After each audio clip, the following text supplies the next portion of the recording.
Welcome to the High Note Podcast. I am Ted Zimnicki, founder of High Note Performance and HNPacademy.com, where we bring the tools perfected by sports science and neurology to vocal artists to help create world-class athletes out of singers that companies want to hire again and again and again. Today we have the incredible, multi-talented Diana Farrell joining us. I am so happy that we were able to wrangle a little bit of your time here, Diana. It is great to see you again. Pleasure to have a conversation with you. Thank you Yes, awesome to talk so with you much. again. Of course, thank you so much for jumping in today. And for anyone that doesn't know, for anyone that might be living under a rock, Diana, what do you do? I am Diana. I am first and foremost forever. I am a singer. I am an operatic soprano. About 7 years ago, I started a nonprofit opera company here in Orange County, California. So I am the founding artistic director of Lyric Opera OC. And amongst other things, besides singing when I can and running this tiny organization, I am also recently being credited as a producer and librettist for the Assyrian Arts Institute, which is in the process of commissioning my libretto based on the Epic of Gilgamesh. So a new work coming hopefully within the next 2 years. That is so cool. I did my bio reading up on you, of course, to make sure I had the highlights. But and I saw that you were commissioned by that organization. But the Epic of Gilgamesh, that's so awesome. Yeah, nothing like a little epic in the morning. Awesome. So how did you go from, being elementary school, middle school, high school into this incredible operatic soprano singing Tosca all over the place? It certainly did not feel like a straight line, that's for sure. I really love things like checklists and roadmaps And the did my opera world is darndest. littered with those, right? Yes, totally, right? If you just do XYZ, you're gonna make it. So did all those things and was kind of like, okay, where's the career now? But doing all of the XYZ, right? Applying for the young artist programs, doing a few here and there, doing the competitions. Mother Nature doesn't really care about your timeline. So I feel like for me, I'm a spinto soprano. So I really didn't start to like settle into my voice until I would say my mid 30s. I spent all these years kind of studying these roles that everyone told me I was going to sing, and I could get the notes out, so I figured I was ready for them, right? But that's just not the case. I took a small detour when we moved to California, which is a little bit more expensive than Cleveland, Ohio, for cost of living sake. And so when we first got out here, I had a few gigs lined up, but just the reality was I needed to work full time to afford our rent and pay off the credit card debt from trying to be a singer the previous however many years. Yeah, those young artist programs and those plane fares don't pay for themselves, apparently. And after kind of not having any music in my life for a while and managing dental offices full time, I knew something was missing. And I was then kind of able to let go of the idea that there was a path, and if I didn't follow the path, I wouldn't have the career. So I just started piecing together things that made me happy. I wasn't worried about the paycheck. What do you know? Because I mean, the secret is they're not really that great anyway, even if you do make it, and started creating opportunities for myself, and meeting a lot of other singers along the way that were in similar situations. I'd always fantasized that post my international career, I would be running a young artist program for a company, or some sort of a music festival. So I thought, well, that can still be a thing. Why not just start from scratch and start the company? And so in 2017, I put together just a performance with some friends, and the organization that was contracting us in said, "So what's the name of the company?" I said, Lyric Opera Orange County. Yeah, why not? So we kind of landed on it very fast. But as soon as that performance was done, everybody said, "What's the next thing?" And I said, "Okay, well, let's do a production." And it kind of just grew from there. We filled a little vacuum in our area. Sorry, I talk a lot. We filled a little vacuum in our region here. Orange County is sandwiched in between LA County and San Diego County, which have really vibrant music scenes and large professional houses. And a few years prior, the large organization in Orange County, Upper Pacific, had to close its doors. And so there were not a lot of local opportunities, but there was so much talent driving through the area and living here on a daily basis. I thought, why not? And it's grown shockingly quickly. So I'm very grateful for that. Sorry. And yeah, and in the meantime, I just kept doing things that made me happy. I think when you decide to start a company, you have to, whatever the vision is, you have to be true to it. And I from the beginning said, this is not going to be something where I am starring in every production or anything like that. And so I've sung one role with the company over the last 7 years. And we'll probably leave it at that for now, because I have kind of other plans, and it lets me be motivated to pursue things on the outside, and all my other kind of artistic outlets. So I was able to put together directing positions with other companies. And eventually this, a wonderful conversation opened up about Gilgamesh, and I was able to kind of pursue my producer hat in a new way. So yeah, sorry, like I said, I talk nonstop, so I don't know if that was. I asked for your bio, and I think that was fantastic. Yeah. And my social security number is. Maybe let's not go that deep, but no. So that's fantastic. I have so many questions that I want to ask about sort of each piece of that. I would love to kind of go chronologically for a second here. Sure. So kind of the standard path, right, for whatever that means. TM, but, yeah. Right, TM. While we're in school, the standard path is bachelor's degree, master's degree, maybe do a young artist program, then maybe do more education, and then a young artist. Like things start diverging a little bit. But if I remember correctly, you got a bachelor's, a master's, then you did a young artist, then you did an AD, an artistic diploma, Yes, right? correct. Yeah. Okay, awesome. And most of that was in sort of Massachusetts and Ohio? So I'm from Massachusetts. I did my undergrad there. Are you a Red Sox fan? Totally, for life. Oh, Even if I don't know who's playing on from one season to the next anymore. But we might have to end this now. I don't. We can be friends, I promise. Promise. I'm not a diehard Yankee fan, but I went to school in upstate New York, so I get it. We did have one Yankees fan in the family, but I don't know what happened to them. He's in a better place than Boston now. Exactly. So Massachusetts, Ohio. Started my undergrad there, and I had it was in a really small department with some incredible professors, and they really kind of taught me the structure of music and academia, and knowing what my personal finances, my family background, that kind of thing was. They're like, you're a soprano, so if you want an assistantship, you're going to need to have some skills other than just singing. And they were 1000% correct. I was foolishly pursuing a vocal performance composition, and then they kind of said, you could just add on musicology for an extra 3 classes. And I was like, oh, okay. So I ended up with kind of a triple concentration. But the musicology degree was what got me assistantship opportunities so that I didn't have to pay for grad school. Don't do it, people.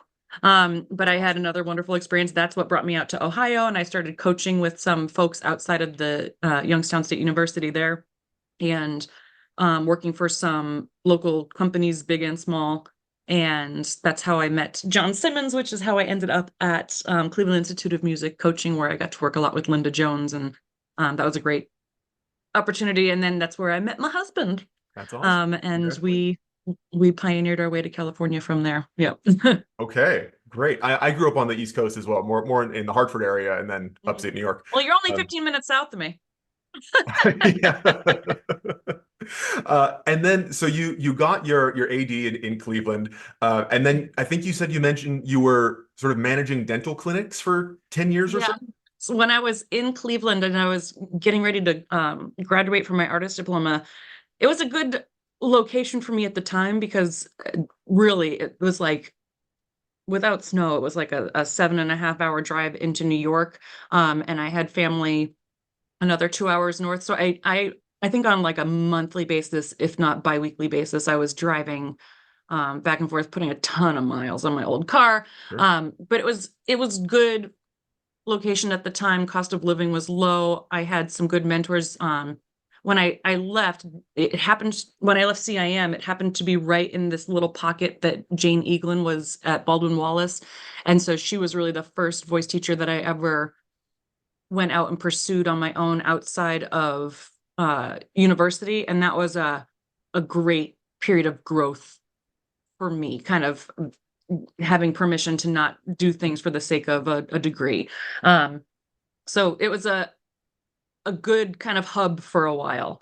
I'm sorry, I don't even remember how we got onto that topic. So yes. I'll ask you about dental clinics. Yeah, yeah. Oh, sorry. Yeah. And so, but I had to pay the bill still. And Ohio employment laws are quite different. And there was a dentist who used to be a classical bass player. Oh, wow. And I met him through a friend of mine at school. And he said, I'm starting a dental practice. I'm not quite a millionaire yet. I need to hire somebody who I can afford. But I can, pay to train you and all that stuff. And he said, I really want to hire a soprano because they can memorize quickly. They're always smiling, even if people are mad at them. And I was like, well, okay, cool. So it was, I didn't realize what a gift that was at the time. It was just a decent paying job and I could work Tuesday, Wednesday, Thursday, and then have these long weekends for rehearsals and stuff like that. But man, learning those dental codes, it was so easy to move around the country. I think no matter where we ended up, we were looking at New York and New Jersey for a while for jobs for my husband. And no matter where I was, it was something I could have 4 job offers in the same day. Because most people in that position of office management and dental insurance, like most of them come up through the dental world. It's not something that people want to do. So they were like, oh, you have multiple degrees? Yes, let's do this. That's awesome. So I got a lot of job offers and it certainly paid the bills and made it much easier to be flexible for the most part because I could leave the job at the job, come home, sing, do music, and kind of leave my Clark Kent Superman life that way for about 12 years. So yeah. 12 years. Yeah, there's some great things about that 9-to-5 life. A parallel career is especially talking to the tenors and the millions of sopranos and the dramatic voices out there. Like we just need time to percolate and to fit into our voice. And we're certainly not well off, but if you can have some financial security and do it comfortably, then by the time your voice is ready, there's probably a lot more talented people out there, but they just stop pursuing the career because life gets in the way. Especially these larger voices, you hear about how rare they are. But I don't know that they're that rare so much as it takes a long game and being able to be satisfied knowing that your time isn't coming for a while. It's a bolognese. You got to cook for 8 hours. It's not, ragu pasta sauce you can throw in the microwave. I like that. Yeah, we're not canned pasta people. Yeah. And so how did you find opera in the very beginning? Like out of all of the possible art forms, how and why this one? So for me, my mother is a dance teacher and a choreographer. So I grew up going to dance class whether I wanted to or not. And that's kind of where I whether you wanted to or not. Exactly. And there were definitely times where I was like, I don't want to go to ballet today. And she's like, well, that's the childcare. You're coming to ballet while I'm at work. So it's happening. But I'm glad I danced for 18 years and taught, that was kind of my after school job, was teaching the young kids and stuff like that. And I was always into drama and theater and choir and high school. I just don't even know that there was ever a point in my life where I was like, maybe I should try the arts. It was just what I did. And then they all had to convince me to try it, math and science and all the other stuff. So it was kind of in your bones. Yeah. Like yeah. And I wanted to do musical theater and pop music and this, that, and the other thing. And then when I got to college, I was really involved with the theater department. I think I ended up with a theater minor technically, but like. So how many degrees do you have, Diana? Exactly. How many initials are after your name? Don't worry. I still can't spell the word opportunity without like spell checking myself. So it Figuring doesn't it matter, out. right? Is the You point. were But so like I think it was when I was in my sophomore year of college, I'd gotten a couple opera arias, but when they're standalone, they're no different than songs. You're just kind of told by your teacher that they're more difficult and that. And when I kind of realized that I could combine classic theater, which was my love specifically, Shakespeare, Euripides, Chekhov, all this, with classical music, even like dance and singing and all these things, and that it was called opera, and it was this whole other thing. I was like, wait a second, and I kind of just went down a rabbit hole that I've never crawled out of. It was really just the Wagnerian word that I love, Gesamtkunstwerk. It was everything I love in one place, and I had just enough experience with all those things to be dangerous. That's awesome, man. And so let's talk a little bit about the company that you founded, Lyric Opera of Orange County, which I think is so cool because we hear all the time, coming up throughout my whole education was you got to make your own opportunity, you got to make your own opportunities, and here you are. You've done it so successly that you have a company that's 7 years old now, which is Yeah, amazing. that feels Congratulations. crazy coming out of pandemic times. Yeah. Yeah, Um, and I didn't even think about we that. call it our sixth season that we're currently in right now. But there was definitely an incubation period and a quiet period during COVID and all that stuff. But no matter how stressful it is to like do the business side of things, right? And my ultimate goal is that we become large enough and successful enough that I can hire full-time people to do the business parts for me so I can just go back to being an artist, which is not really a thing. We're never just artists, but um, it's so much more fulfilling and feels like it's worth the effort to be stressed out at work over something you love versus over building somebody else's dream and all those things. And I the reason we started my friend and partner Michael O'Halloran, I met him during our first production. He had just moved to the area and I needed a baritone desperately, and somebody introduced him and I was like, oh my gosh, you're incredible. What? Okay, cool, awesome. And we both kind of commiserated and trauma bonded over some of our experiences kind of coming up in that pre-recession time as young artists, where we were keeping the lights on for companies who within the next couple of years closed out. When you're talking about all these crazy application fees, oversaturation in the market, not enough opportunities.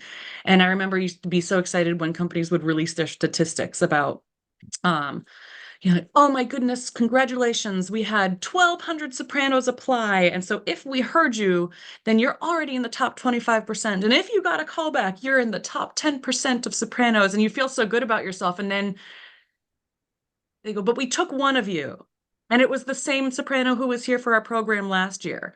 And then you start doing the math about, okay, well, we each paid a $50 application fee, we each did it, and it's, no matter what the intent was, the aftermath leaves a bitter taste in your mouth, right? And so we knew that our mission was we wanted this company to exist beyond what it was doing for the audiences and the community and the art form.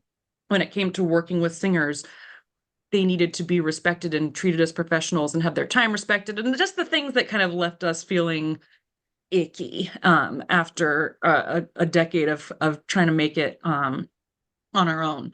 And so that has kind of always been our driving force. And I'm always blown away by the level of singers that we are able to work with, knowing that I'm not able, we pay everybody, but we keep the rehearsal schedule ridiculously tight because it's California, and California employment laws mean I pay them hourly. I onboard, like, we have 400 something employees right now, which is insane to think about. But showing that respect and treating them as not just artists, but professionals, even if it's their first gig, it's a great learning experience for those young folks to know how they should behave and then how they deserve to be treated in return. And also we get artists who are excited and we know that it's doing something for them in their career. They're not just doing us a favor by showing up.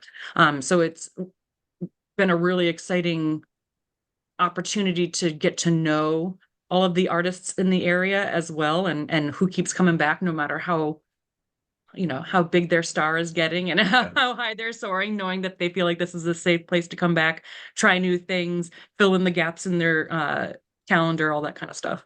That's really cool. So you saw some things that were going on in the industry as someone who's participating in Mhm. the industry, right? Paying application fees and all that stuff, and you were like, this is not right. This is not fair.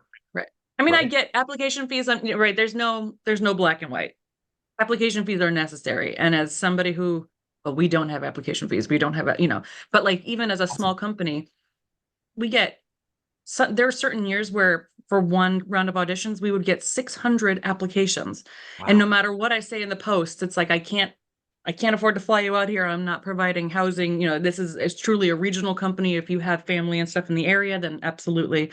But people are just so desperate for a stage to show what they can do, Mm. because there are so few opportunities out there unless you make them yourself. Yeah. Um, Yeah. Sorry, yeah. Well, and so going back to that standard path bit for a second there, right? Bachelor's, master's, young artists, all that stuff. Yeah. Where would you say is about the right time for someone to apply to work with you as a singer? So we are actively creating multiple levels of participation, because what I don't want is to be doing some, production of we just did La Boheme in concert last week. We do fully staged productions and then concert productions.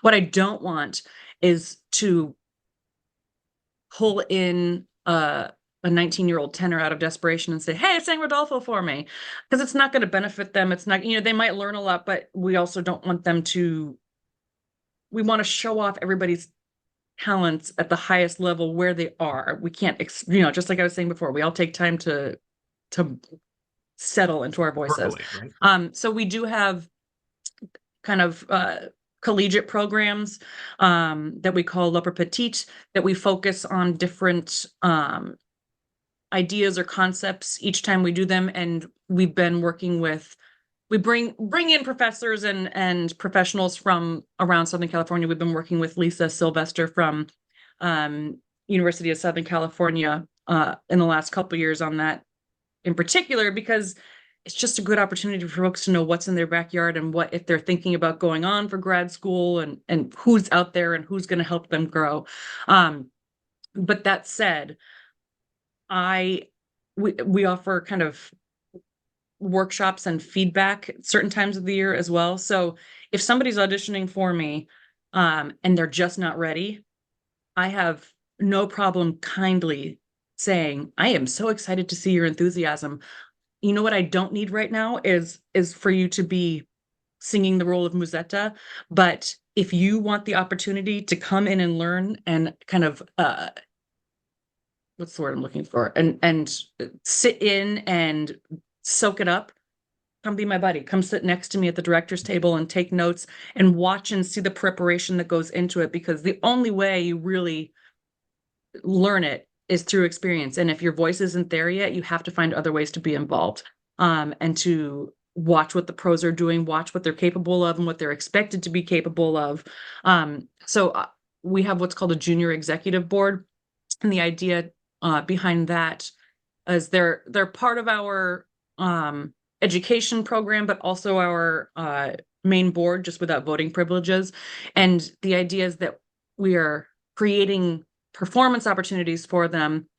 We hope to let them kind of run wild, and if they want to schedule master classes and do recitals and fundraising to make it all happen, we have a nonprofit. And if you have the gumption to make these things happen, I want to support that, because we need more opportunity makers.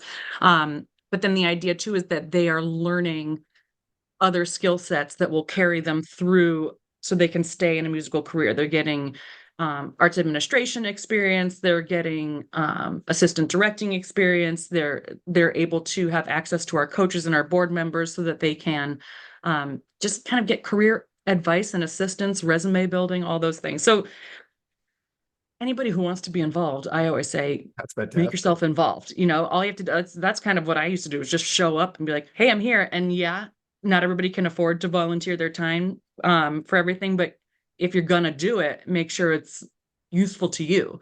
Um, Yeah. so come on down. Cool. So that's awesome. Just to make it super clear, it sounds Yeah, like anyone as young as like what, 18-ish? 18, 19. Yeah, 18, yeah, 19, all the way up to, I mean, I'm sure if a seasoned pro yeah. who's been singing for 30 years showed up, We you have wouldn't say had no. But somebody, not to out them, but I believe we had somebody, the eldest cast member we have ever had, I believe, was 85 at the time. that is so cool. I love that. I love that. Yeah. And can we talk business for a second? I know it's your least favorite thing to talk Yes, about. I You know. Well, I'm mentioned gonna say earlier. only because I Uh, sound like not that well informed of a person, but go ahead, expose me. One of the things that I've seen and heard so often when it comes to people creating their own opportunities is that the creation of opportunities takes money, right? Mhm. And you're nodding your head like you've experienced that Yep, before, right? yep. So what were your first steps? Like, do you have donors? Did you sell tickets and like but put everything on a credit card beforehand? Like, how does the funding work for Yeah. lyric opera? So the very first thing I ever did was shop a program around. And this was just a recital um themed concert event.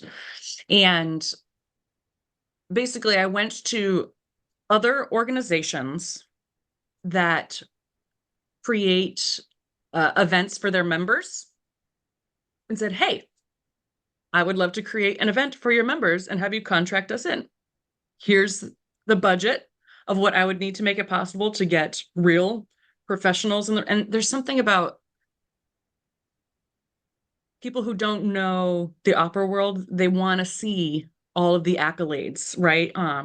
Singers and musicians were not as kind of impressed by our friends' accolades as much. Like, don't get me wrong, if you earned something and you did it and you crushed it, that's awesome. But convincing outside people that your singers are professionals and are good enough, you can only do it on paper for the most part when you're pitching an idea. So like it is important to be able to have those humble brags in your back pocket with the singers you're working with. Um, but essentially here's what it's going to cost me, and you have to remember that nobody in this entire universe except for maybe you, whoever you are listening, right, it's going to do something purely for the mission and the love of it, right? There has to be a benefit to them, and so you have to be able to project realistically without totally disappointing them any benefit to that they would have, right? Whether it's ticket sales and what they would make off of it, exposure from partnerships that you already have, any media attention that it would bring them, XYZ. So that's kind of how it started. I was able to say, hey, we're going to, I need a contracting check for $3,000, so I can pay 4 professional singers and a pianist plus rent a piano, um, which was way more expensive than I realized at the time, but they covered the other half of that cost that wasn't included in the three because your facility doesn't have a piano. Um, and you can sell tickets for X number of dollars. You can make a special discount offering for your members. So we're going to bring in our own audience and you can keep all the ticket fees on that. But you can incentivize your audience, which will then further build my audience by giving them, $20 off. So making their tickets $40 instead. And it was something new. It was on mission for that organization that brought us in the first time. And it worked. And we've gone back to that every 2 years, basically, and done a performance. And so we do have a little following in partnership with them now. So that was kind of the first ever anything, because I had a whole lot of nothing. And then once it was scheduled, I was able to go to some businesses and say, hey, would you like to sell a program ad? And I really hate doing that because programs are actually super like costly to have physical programs, especially if they're going to look nice. But we ended up getting like the local Staples to do an in-kind donation, and they printed for free. And then we got a couple of $500 donations within the program itself. And knowing that by the time we had gotten to the point where I had to be getting donations for the program for that one event, I realized what I wanted to do and what the long game was going to be on this. So the smartest thing I did, and it was probably more of a coincidence than an intelligent decision, but was The best things are sometimes, right? I had been, like I said, I took some time off of singing and music. And so to kind of get myself back in shape, I joined a local community choir and started volunteering in a church choir next door and just met people that way, right? And so this community choir, I went to them and I said, hey, I already started this opera company. I'd like to make it a real thing. It's not in competition with what you do, but we all have the same goals and loves and, would you be open to a fiscal sponsorship for the next year where I can become an umbrella under the choir, do all my own stuff, and you can take a percentage off the top of whatever donations come in because we would be using your tax ID. And because we have a whole lot of nothing. I started the company with $300 and somebody let me borrow their garage to build sets and costumes, and they were so supportive. They said, yeah, and you don't have to give us anything off the top. This is great. Just tell us when you think, do you think you can really have your nonprofit status and all that stuff within a year and a half or whatever it was? And I said, yep. And we did. So from the beginning, financially, it's always been about community and making sure that the community felt some ownership in what I was doing. Because if we're just doing it for the musicians to have a stage, then nobody's going to care, frankly. It has to be about more than just you. And so all of those kind of choices actively brought in donors and people who felt vested in the organization from the start. And then, eventually when we did get our nonprofit status and all this stuff, it wasn't just like, okay, bye. I still work with that group has a lot of my good friends in it and some of my advisors, some of my board members now. We work together whenever possible, that kind of a thing. So, I mean, it's all good business should be about relationships as far as I'm concerned and relationship building, especially when you're doing something that is regional and specific to the community that you're a part of. So that's my super intelligent business advice. Well, I think it's numbers. Such an interesting transition that so many folks have gone through that I've spoken with, where they go from when you're just studying and just singing, it's a very internally focused thing of like, I need to get myself better so I can do my thing better and I can sing the high C and I can do this and do that. And then everything that you just said is an exact reflection of a 180 from that. Because it's now, how do I get more people involved? How do I embrace the community and give them a value proposition, essentially, of like, here's the value that you get from coming to this and from supporting this. And that's and awesome. that your children will have from having it as part of their community and right, absolutely. I firmly believe now, and I still don't know if I can put it into words well, that no matter what it is that you choose to do, you have to have a mission that isn't just about your own growth.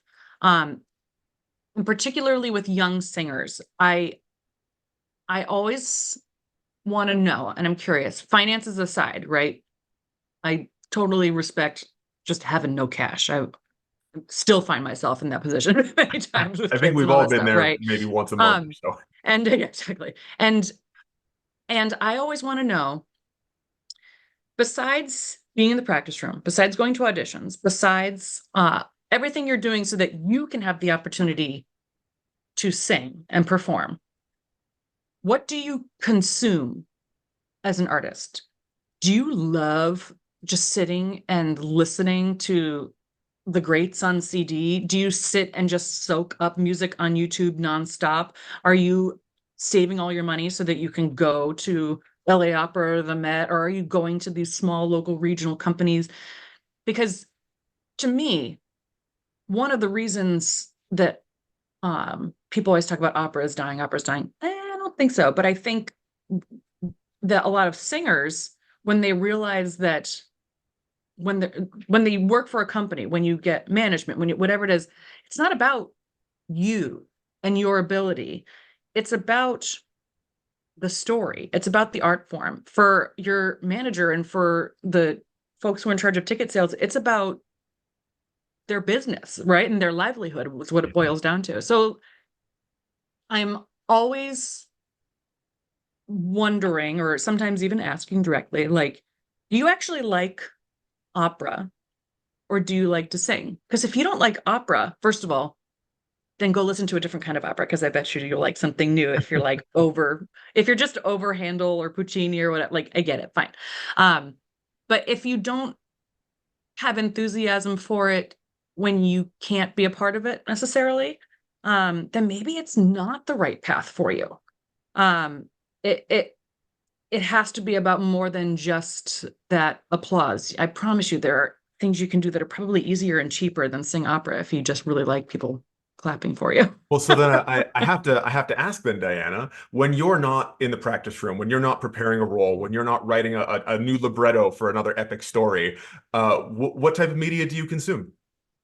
So I make it a point to once a month go out and see something.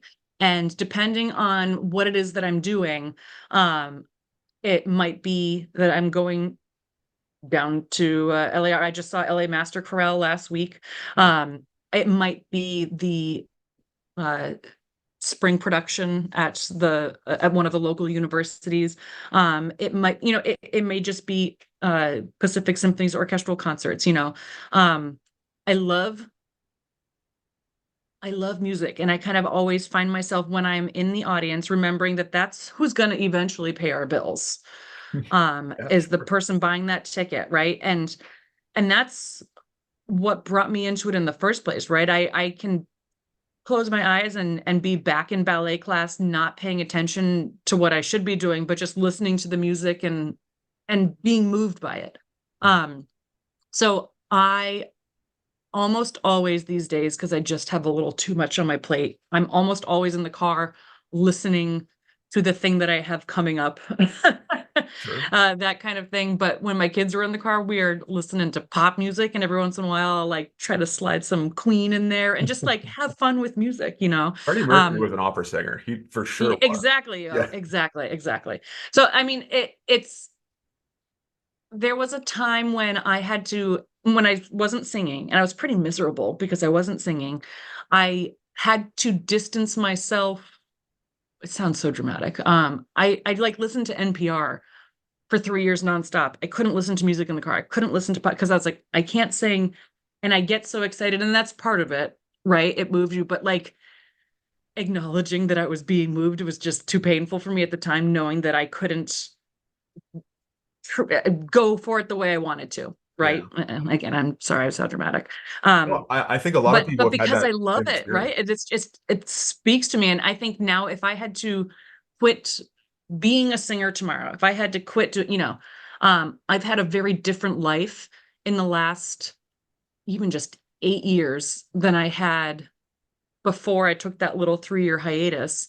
Um, I don't think it would be painful like that for me anymore because I remembered why I got into it in the first place.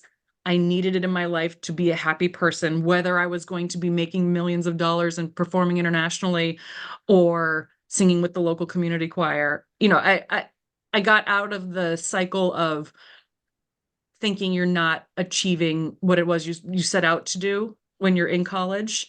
Um, and that anything else was failure, because ultimately if I can have music in my life, I'm winning. That's kind of a luxury for a lot of people. So the fact that I get to be busy creating art is something I'll always be thankful for and feels like an achievement in and of itself. So I think that's such a valuable little nugget right there. Like oh, realizing it that is. if you're not doing exactly what you studied for, it's not a failure.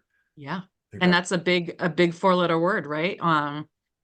But you have to know what is your own definition of failure. I think for me the definition of failure is being so consumed about my own achievements that I couldn't um find the joy in it the way I initially had, right? What draws you to it,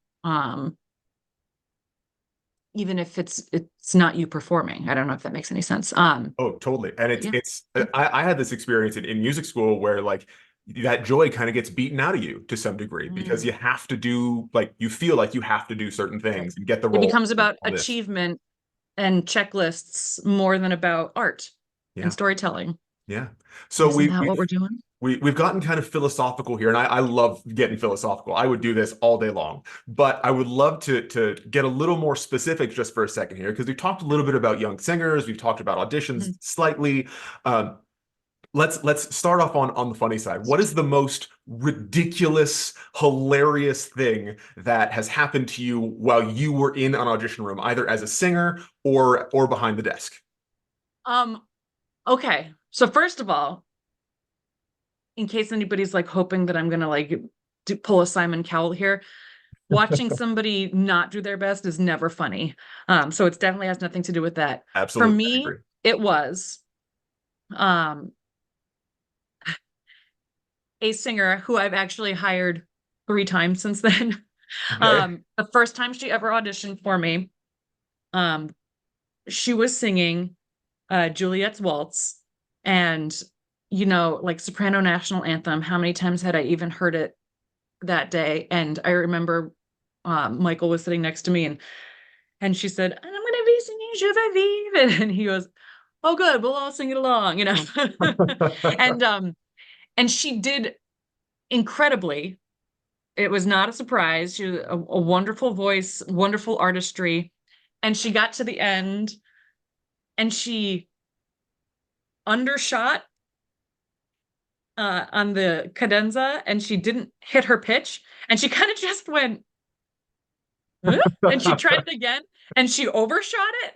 And then, but she was such a genuine person about it. And she was so technically perfect about everything else. She kind of just went into this little spiral of like, she just kept going and like trying to find the pitch. And at some point she was like making up this whole new thing. And we were all laughing out loud, especially the pianist too. And she kind of just did this big turnaround and she started like from 2 measures back and she did it. And we're all laughing and clapping for her. And it was such a human moment. And that was what I kind of admired about her more than how wonderful her voice was. Um, is that I know so many singers who would have just like, this is the end of the road for me. I'll never work again. And just like melted and lost it. But this was just such an innocent, like, oh my gosh, can you believe I did that moment? And she was able to connect with us, even though we were, half of a room away from her. And it was it was humanizing. And she just turned it It into a was jazz solo, right? There's a yeah, couple of blue and notes she and was then right, and like it was hysterical, and she was so deliciously wonderful. We've hired her multiple times. Like that was certainly, God forbid you hit a wrong note. yeah. Yeah, it's I'm just curious. not the end of the road. Did you hire her off that audition, like for the thing she was auditioning for? We did try to hire her off that audition, and she had a conflict Oh, too bad. with that year, but we hired her twice in the following season. So if Oh, anybody's going to go back to the website and like pour through and try to figure out who, I know I won't tell you who. well, I hope no one does that because that's Yeah, weird and creepy. But it's creepy. Just worry about yourself, people. yeah, it's a funny story. Man, that's fantastic. So, but when you're in an audition, and I only imagine you've been in thousands at this point, right? It's every company, everyone who's in arts administration just loves audition days, right? Mhm, mhm, mhm. I I do. yeah, I do. I like mentally am not ready for it the whole day. And then like if I can just every panel wants to forget that they're at work and just get an amazing free concert that day, right? Like we want everybody who walks in to blow our minds. So first of all, everybody's rooting for you, right? the first time I heard that, it blew me away. I was like, the Yeah. panel's on my side? Yeah. What? They're not, they're called judges. They're not sitting there with a Right. gavel to sending me to heaven or hell. Like, what's going on? But what are some of the things that you just love seeing in an audition apart from singing beautifully and musically and hitting all of the notes correctly? Um, that you are comfortable in your own skin. I can tell immediately if you are walking into a room putting on, because I used to do it, putting on a character, trying not to go back on this. We all have like, all right, the hype man, right? That I'm gonna walk in this room, I'm gonna kick butt, I'm gonna be amazing. So that's one thing. That's less of a character besides like what you need to do to get through it. But if you walk into a room wearing a character that is not authentic to you, that if you walk in, hello, my name is, but you're like dressed as, I don't know. I want to see authenticity. I think that's the best way to break it down. I want to see a real person. I don't want to see someone who is showing me what I think I want in a human being, right? Because you can do that during your aria. But when you walk in the room, you're you.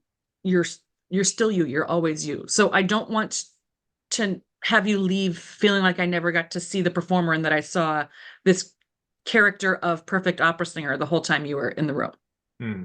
Um, hopefully that makes sense.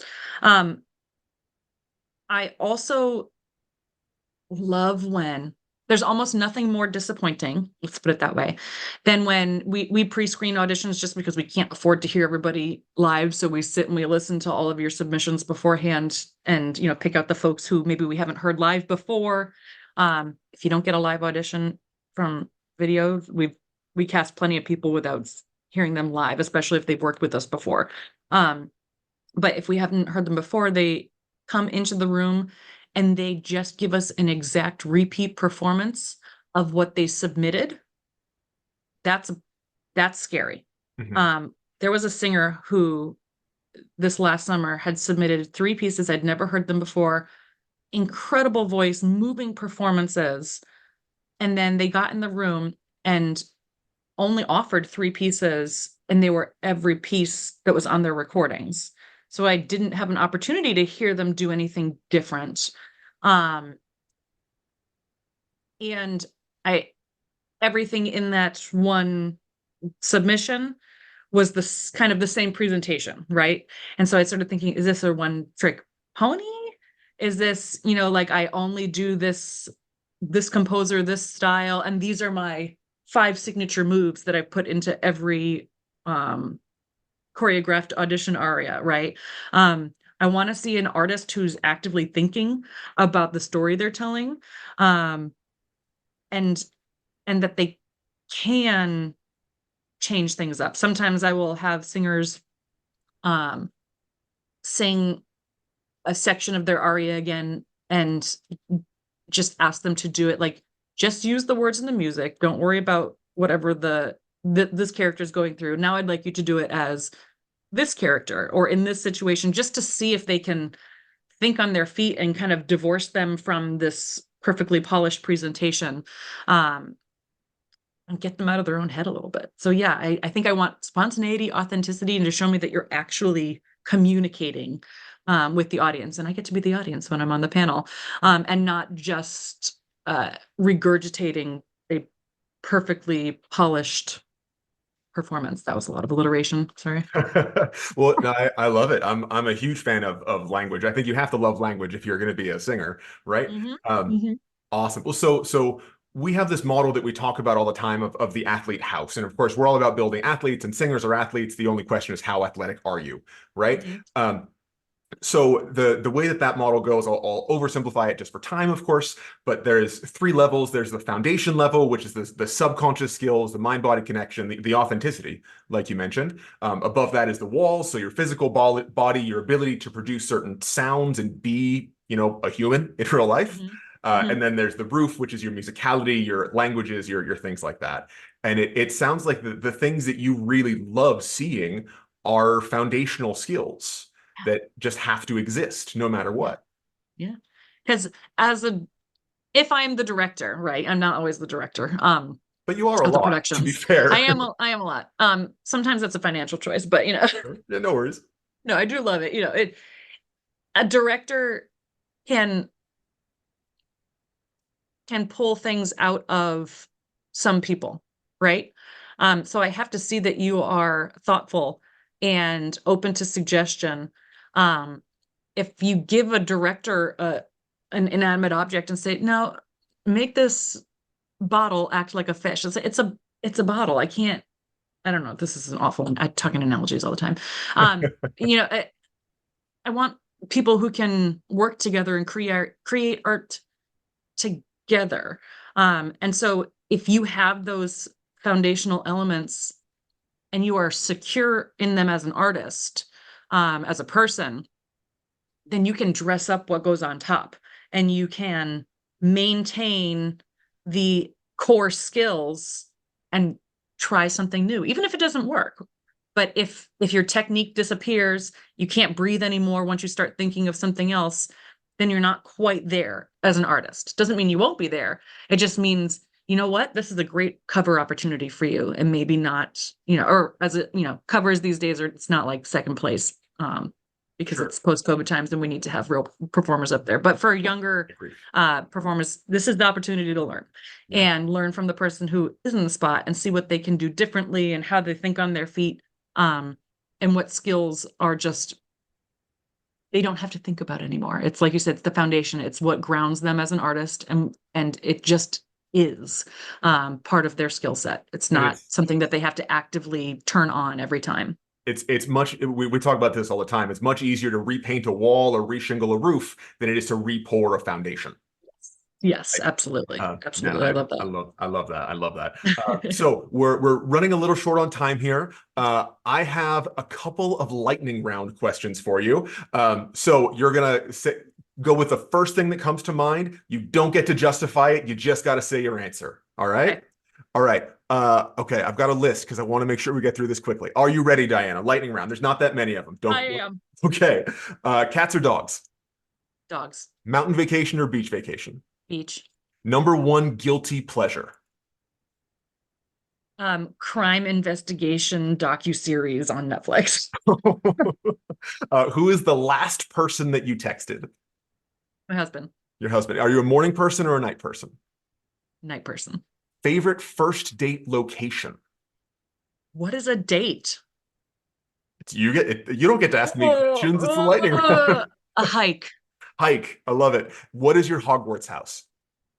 Oh, I am a Ravenclaw. Ravenclaw. Oh, me too. I'm also a Ravenclaw. I had to remember. Yeah. All right. Awesome. That is all I've got for the lightning round. Not too scary, right? You did it. You nailed it. I can handle that. You nailed it. Perfect. So I know you have a couple. You just finished Bohème, the concert version of Bohème. You have a few productions coming up. I saw one, Fête Galante or Galante, however Fête Galante. Galante. Yeah, perfect. Exactly. Are we singing the French? Are we speaking the French? Who knows? It's all in English. It's awesome. Yeah, Fête Galante is just a reference to fancy outdoor society, like cocktail party, but outdoors specifically.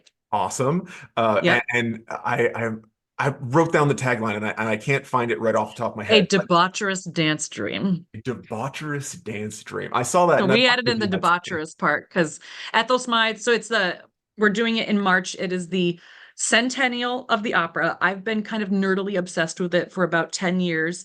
Again, talking about what you do in your free time, I would just scroll IMSLP and like find weird stuff. So I have loved the story and this music for a long time. We're doing it on the centennial, and it's the West Coast premiere, and I believe it is the live orchestrated premiere. There was a studio recording done when Valerie Langfield, I believe, completed Ethel Smythe's orchestrations in 2018 or 19, and then COVID happened. So she said we're the first person to rent the parts and put it on stage. So I'm super excited. But it is an awesome production based in Commedia dell'arte. And the idea is when these stock characters who are entertaining at this at the King and Queen's Fête Galante, when the masks come off and we stop performing for each other the roles that society expects us to perform, who are we really underneath? And so it's It's a very cool piece of music that I think everybody should go listen to. When the masks are on and we're performing for each other, it's very pristine Baroque music.